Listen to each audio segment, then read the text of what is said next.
అందించారు. రెండవది ప్రజలకు అందించాల్సింది పారిశుద్ధ్యం. పారిశుద్ధ్యానికి కావాల్సినటువంటి విధులు ఏ విధంగా చేసుకోవచ్చు? మొదటగా కేంద్ర ప్రభుత్వ పథకమైనటువంటి స్వచ్ఛ భారత్ మిషన్ కింద ఈ పారిశుద్ధ్యానికి కావాల్సినటువంటి నిధులు మనకు విడుదలవుతున్నాయి. అదేవిధంగా గ్రామ పంచాయతీలో 15వ ఆర్థిక సంఘం నిధులు, అదేవిధంగా స్వచ్ఛ ఆంధ్ర కార్పొరేషన్ నుంచి నిధులు, అదేవిధంగా గ్రామ పంచాయతీ సాధారణ నిధులు. మనకు చూడండి, గ్రామ పంచాయతీ బలోపేతానికి ఎటువంటి చర్యలు మనం చేపట్టాలి అంటే ఇన్ని మనకు నిధులు ఈ పథకాలు ఉన్నాయి కాబట్టి ఇవన్నీ మనం ప్రజల యొక్క అభిష్టం మేరకు, ప్రజల కోరిక మేరకు చేపట్టవచ్చు. ఇప్పుడు మనం 2 విధులని ఖచ్చితంగా గ్రామ పంచాయతీలో అందిస్తున్నాం. ఒకటి త్రాగునీరు, రెండవది పారిశుద్ధ్యం. మూడో యొక్క విధి ఏమిటి? మనకు రోడ్లు డ్రైనేజీలు. ఇది కూడా గ్రామ పంచాయతీ మౌలిక వసతులు కల్పన భాగంగా మనం గ్రామ పంచాయతీ నుండి సెక్షన్ 45 ప్రకారం ఖచ్చితంగా అందించాలి. రోడ్లు మరియు డ్రైనేజీలు ఏ విధంగా ఈ యొక్క కార్యక్రమాలు మన పంచాయతీలో నిర్వహించాలి? వీటికి నిధులు ఏ విధంగా వస్తాయంటే మనకు MGNRGS మహాత్మా గాంధీ జాతీయ గ్రామీణ ఉపాధి హామీ పథకం కింద మెటీరియల్ కాంపౌండ్ కింద మనం గ్రామ స్థాయిలో సీసీ రోడ్లను డ్రైన్స్ నిర్మించుకోవచ్చు. అదేవిధంగా ప్రధానమంత్రి గ్రామీణ సడక్ యోజన కార్యక్రమం మీద ప్రతి గ్రామానికి మనము రోడ్లను వేసుకోవచ్చు. అదేవిధంగా గ్రామ పంచాయతీ నిధుల్లో గ్రామ పంచాయతీ 15వ ఆర్థిక సంఘం నిధుల నుంచి, అదేవిధంగా సాధారణ నిధుల నుంచి, అదేవిధంగా మనము గ్రామ పంచాయతీలు ఏమైనా ఆస్తులుగా కలగజేయాలంటే ఖచ్చితంగా మనకు ఏకగ్రీవ గ్రాంట్లు, ఇలా అన్ని సదుపాయాలు గ్రామ పంచాయతీ నుంచి మనకు ఉన్నాయి. ఇవి మనం గ్రామ పంచాయతీలో ముఖ్యమైనటువంటి మూడో విధి రోడ్లు మరియు డ్రైనేజీలు. ఇప్పుడు మన గ్రామ పంచాయతీలో సెక్షన్ 45 ఆంధ్రప్రదేశ్ పంచాయతీరాజ్ చట్టం 1994 ప్రకారం త్రాగునీరు, పారిశుద్ధ్యం, డ్రైన్లు కార్యక్రమాలు చేస్తాం.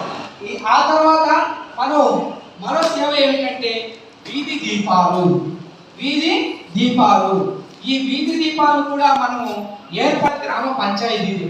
ఎందుకంటే వీధి దీపాలు అనేది గ్రామ పంచాయతీలో ఖచ్చితంగా ఏర్పాటు చేయాల్సిన బాధ్యత అధికారులకి, సర్పంచులకి, గ్రామ పంచాయతీకి ఉంది.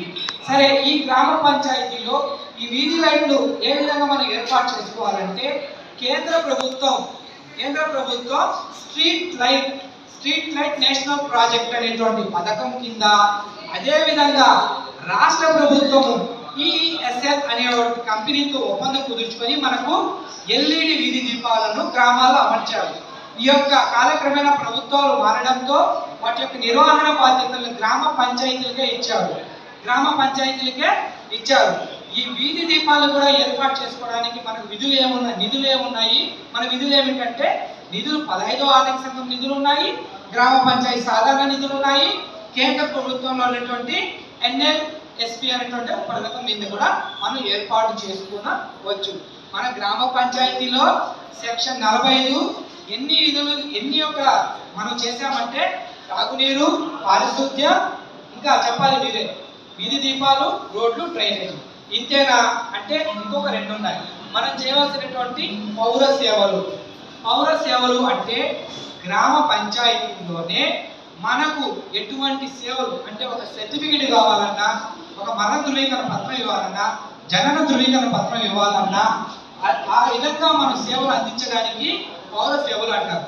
ఇది గ్రామ పంచాయతీ యొక్క ప్రధాన బాధ్యత.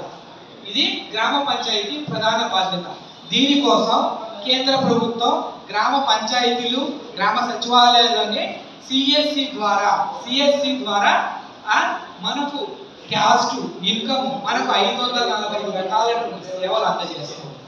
545 రకాల సేవలు అందజేస్తుంది. ఇది కూడా గ్రామ పంచాయతీ పౌర సేవలు అందించడం ప్రాథమిక విధిలో భాగం. అదేవిధంగా మనం చేయవలసిన ఇంకొకటి శ్మశానాలు ఏర్పాటు చేయాల్సినటువంటి ప్రాథమిక బాధ్యత కూడా సెక్షన్ 45 ప్రకారం గ్రామ పంచాయతీ మీదే ఉంది. ఇప్పుడు గ్రామాల్లో శ్మశానాలు ఎలా ఉన్నాయంటే ప్రస్తుతము వాటికి నిధులు లేకుండా వాటి యొక్క ఎంక్రోచ్మెంట్ ఆక్రమణలు జరిగి కనీసం ఆ యొక్క శవాలు తీసుకెళ్ళడానికి దారులు లేకుండా చాలా ఇబ్బంది పడుతున్నారు. కాబట్టి గ్రామ పంచాయతీల్లో మనము శ్మశానాలు ఏర్పాటు చేసుకోవాలంటే మనకి ఎటువంటి నిధులు ఉన్నాయి, అక్కడ ఎటువంటి ఏర్పాటు చేయాలంటే గ్రామంలో ఉన్న శ్మశానానికి ముందుగా రోడ్డు వేయడం మన బాధ్యతగా తీసుకోవాలి. రోడ్డు వేయాలంటే మనకి ఏ గ్రాంట్స్ ఉన్నాయని చెప్పాను, ఎంజీఎన్ఆర్జీఎస్ గ్రాంట్స్ కానీ, గ్రామ పంచాయతీ సాధారణ నిధులు కానీ, గ్రామ పంచాయతీ 15వ ఆర్థిక సంఘం నిధులు కానీ ఉన్నాయి. వీటి ద్వారా రోడ్లు ఏర్పాటు చేసి వాటి చుట్టూ ప్రహరీ గోడను ఏర్పాటు చేయాల్సిన బాధ్యత కూడా మనది. ఆ గ్రామం చుట్టూ ప్రహరీ గోడను ఎలా ఏర్పాటు చేస్తామంటే ఎంజీఎన్ఆర్జీఎస్ గ్రాంట్ కింద ఏర్పాటు కాంపోనెంట్గా చేసుకోవచ్చు. అదేవిధంగా కర్మకాండలు చేసుకోవడానికి ఒక సభా స్థలంను, అదేవిధంగా త్రాగునీరు అక్కడ అందుబాటులో పెట్టుటకు ఇవన్నీ గ్రామ పంచాయతీ పాటించినటువంటి ముఖ్య విధులు.